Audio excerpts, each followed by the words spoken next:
Hi guys, welcome to my YouTube channel. Today, I will be teaching you how to file position paper with the NLRC or the National Labor Relations Commission. Disclaimer lang muna guys, this is just based on my personal experience sa pagpa-file sa NLRC. And this video is para lang to sa mga first timers na hindi nila talaga alam yung gagawin nila at nautusan lang sila sa office, usually sa mga law offices. So, ito yung parang guide nyo.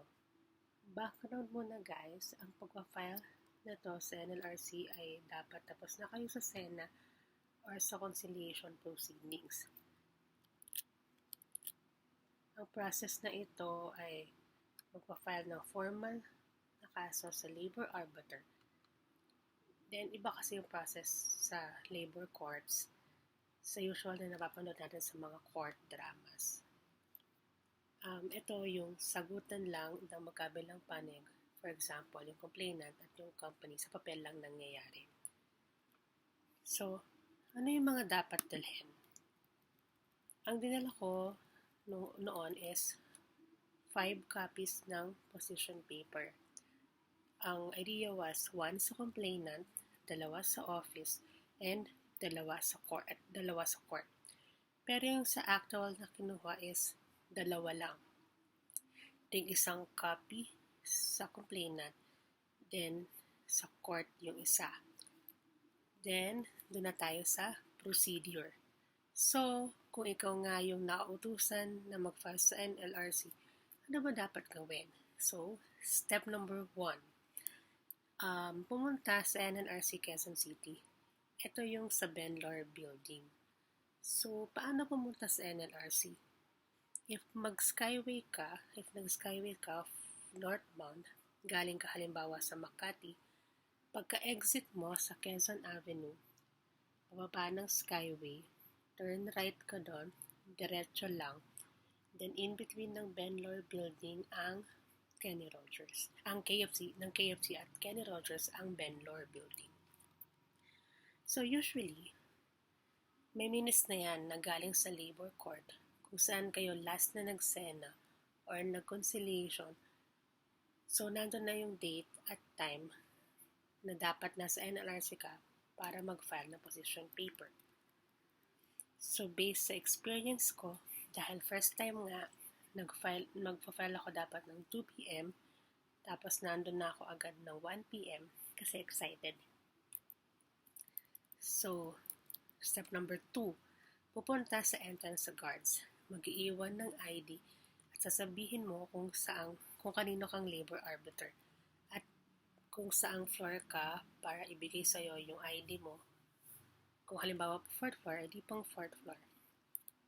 Tapos, step number 3. Maghintay ka so proceed ka na dun sa pintuan kung saan naka-assign yung labor arbiter mo. Maghintay ka dun sa bandang pintuan ng labor arbiter. May kanya-kanyang pinto yan and waiting area. So, mag-aantay ka ng roll call ng staff nila para malaman kung present na ba kayo parehas or hindi. Nauna ako sa representative ng complainant. I am from the company. So, around 1:45 siya dumating. And then, nung nandun na siya, kinausap namin na yung staff ng LA kung pwedeng kami na yung sumunod. So, tinawag na yung case namin. Then, pinaupo na kami. Pinalabas yung copies namin tapos, ni-receive ng staff ni labor arbiter, then yung lahat ng copies, then tinatakan, and then nagbinigyan na kami ng isang copies. So, di ba 5 yung dala ko, meron akong 3 copies na sobra kasi isa nga lang. So, all in all, pwede ng 3 ang dala mo kasi copy sa'yo, copy mo, copy ng kabila, then copy ng court. Then, step 4. Ipapa-receive sa'yo ang minutes para sa next step na gagawin nyo, which is mag-file ng reply. which is by next week yon, as stated in the minutes. I-receive ulit yun ng court, so ipapasign yun sa inyo ulit ng court, ng complainant, at ako for the company. Then, tapos, picture na lang yung minutes pag nakapirma na kayong lahat, then, wala na talagang copy na ibibigay sa'yo, then, ayusin ang mga gamit dahil mag-call na ng next case ng staff ng labor arbiter. So, ang next visit now would be filing a reply. Then, ganun ulit yung proseso. Punta ng NLRC, Quezon City. Then, mag-guard and then hintay. Yun. So, hintay na ma-call and then reply naman. So, pero sa ngayon, so for the position paper, tapos na yung process. If you found value or may natutunan kayo dito sa video na to, please like, comment, and subscribe. And if you have other topics na gusto nyong pag-usapan, like kung ano pa yung iba pang how-tos, please suggest.